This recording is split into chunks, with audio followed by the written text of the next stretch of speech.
Alright, magandang araw po sa inyong lahat mga ka-review at welcome back dito po sa ating munting channel Pinas News Review, kung saan re-reviewin po natin ang mga mahalagang balita dito sa Pilipinas.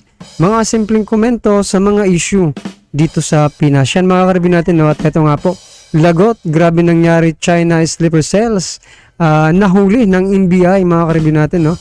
PBBM gumandi na, Chino takot, China bistado na.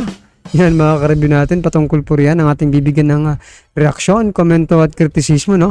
Mula po ito kay Pinoy News TV. Yan mga ka-review natin, no? Nasa description po ang full video link ng balitang ito. Subscribe na po kayo kay Pinoy News TV, yan mga ka-review natin. Pero bago pong lahat, kung bago ka pa lang at di pa po nakapag-subscribe sa ating munting channel, please don't forget to subscribe.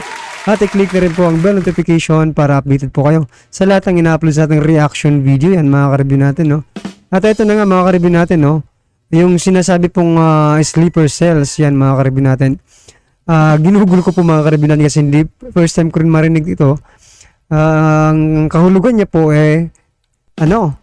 grupo po ng mga spies or terorista mga ka-review mga, di ba? O yan po yung simple meaning, no? Grupo ng mga spies. So yan mga ka-review natin, nakapasok na ba sa ating bansa ang mga spy ng China? Yan mga ka-review natin, no? Yan po yung tanong natin. Alright, ito na nga, sama-sama sabay-sabay po natin pakinggan, panoorin at bigyan ng reaksyon ang balitang ito. Ito na po. Galit na galit ang China dahil sa bistadong sleeper cells nila. Nakakakutsero, oh my goodness. Ayan na nga, nabisto kasi kaya galit na galit. Yan ang sinabi ng kanina. Yan ang sinabi ng Chinese Embassy. Chinese Embassy kanina sa isang balita nitong Manila Times. Okay, papakita ko sa inyo. Galit na galit eh. China denies sleeper cells in Manila. Yan ang sabi. Tingnan natin kung anong dahilan nila. Kung anong excuses nila. Ayan, okay, ito.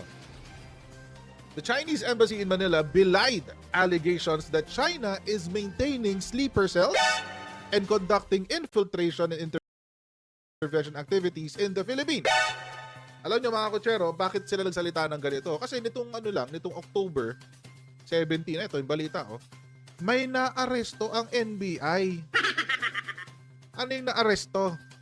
6 na Chinese tenants sa Valle Verde Village. Wala namang problema kung Chinese tenants sila doon. Kaso nga lang, nahulihan ng armas. Yung armas nila may label, People's Republic of China. Pati yung bala nila may label, People's Republic of China. Paano ka hindi magdududa na may sleeper cells dito sa ating bansa? Sa mga hindi po alam kung ano yung sleeper cells, simple lang po yan. Yan po ay grupo ng mga, in this case, Chinese. But it can be any group. Pwedeng terrorist group, pwedeng, nagkaroon tayo ng sleeper cells dati sa Mindanao nung panahon ni Digong bago magmarawi. Bago magmarawi siege. Yun, may mga sleeper cells ng doon, ISIS sa Marawi. Sleeper cells, ito yung grupo ng mga, call them mercenaries siguro. Kaso nga lang to, sundalo ng China Tapos, nagsasama-sama lang sa isang lugar at nag-iintay sila ng order. Nag-iintay sila ng pagbaba ng order galing sa kanilang principal. May it be a terrorist group or in this case, a government. Tapos, pag bumaba na yung order at sinabi na, game. Atakihin nyo na. Ayun, aatake na sila. Yun po ang sleeper cells. May nahuli na 6 na Chinese sa Valle Verde Village nitong October 17. Ang nangyari, ito. Okay. The Chinese tenants disclaimed ownership of high-powered weapons kasi may nakuhang weapons marked with from People's Republic of China and ammunition in their. So ito lang po mga ka-review natin about dyan sa mga grupo na yan, no, mga ka-review natin yung tinatawag na sleeper cells mga ka-review natin. Kung mapapanood nyo po yung diba, sa mga pelikula mga ka-review natin, may grupo ng mga terorista mga ka-review natin na kahit anong pelikula, yung natatandaan ko kasi parang Survivor yata yan. Yung grupong ito, no, mga ka-review natin, may babae, may lalaki, di ba? Then, handa po silang mamatay, handa po silang magpakamatay, mga ka-review natin, no? Para sa kanilang bansa. Yung sa napanood ko po, bomba yung ano nila, ginamit, no? Pinasasabog nila yung mga ano, no? Pati sila sumasabog din, mga ka-review natin. Nang tawag dyan, bomber, diba? Bomber yan, mga ka-review natin. Ganyan. So, kung ganitong mayroon din, may nakapasok na ganito dito sa ating bansa, ng mga China, mga ka-review natin, delikado po ang bansa natin. Kailangan po natin mag-ingat, no, mga ka-review natin, diba? Kung meron pong nakapasok ng mga ganito sa ating bansa. Kasi, diba, hindi po natin alam kung kailan sila bibigyan ng order, diba? Sabi nga kay na Coach Jarrett na nag-aantay lang ng order ang mga yan kung kailan sila aatake. So yun, mga ka-review natin, itong China pala, mga ka-review natin, may masamang plano. Ito, opinion lang ito, mga ka-review natin, pero base po sa, di ba, sa mga nangyayari, may masamang plano ang China dito sa ating bansa. No? Ano sa palagay niyo, mga ka-review natin? Posible bang ganon? Their residence, claiming that these items belong to their security personnel. Security personnel? Naglunukan ba tayo dito? Security personnel daw. Tapos merong markup from People's Republic of China. Nakapagpasok kayo ng baril sa Pilipinas? Dumaan kaya sa customs to? Dumaan to sa customs. I sincerely doubt na dumaan to sa customs. Malamang sa malamang na smuggle to. This is smuggled. I doubt na manggagaling to sa customs. The same source revealed that among the items found in the house were badges designating roles such as blasting team, recon team, support team, assault team, machine gun team, and sniper team. Yan na nga. May team pa sila. So nahuli nga. Ayan. Tapos may lumabas na balita. Itong balita na to, sinabi ni Alunan. Ayun nga, no? Tapos no October 24, ayun nga, nag-post si Rafael Alunan, dating secretary ni Tabaco ni Fidel Ramos. Yan. On October 16, the NBI raided the house in Valle Verde in Pasig. Arrested and detained were 6 Chinese nationals and their 2 Filipino security personnel. Taken from them were high-powered firearms and ammunition marked with from People's Republic of China. Tapos mga badges nga, no? The discovery indicates China's malevolent intentions by prepositioning clandestine forces for future action. Dito po ngayon nagkaroon ng conspiracy theory na baka merong sleeper cells dito sa Pilipinas. Ngayon mga kutsero, kung totoo po yan, hindi po ako magtataka. Actually, feeling ko nga meron na nakaposition sa ating national grid. Bakit? Diyos ko, lahat na nagtatrabaho dun sa ating national grid of the Philippines, majority sa kanila ay mga Chinese.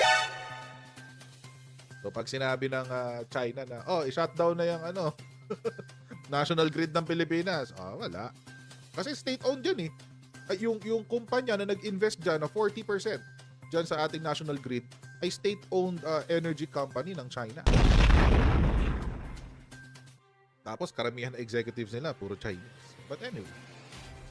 Ngayon, ito na nga. The question racing through my mind, sabi ni Rafael Alunan, is how many more communities are harboring sleeper cells within striking distance from our centers of gravity around the country?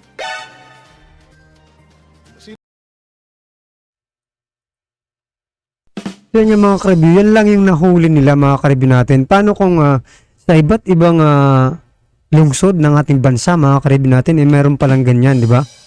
So nakakabahala pong mga ganitong aksyon ng China, mga ka-review natin. Kung totoo man itong mga sleeper cells, mga ka-review, talagang, di ba?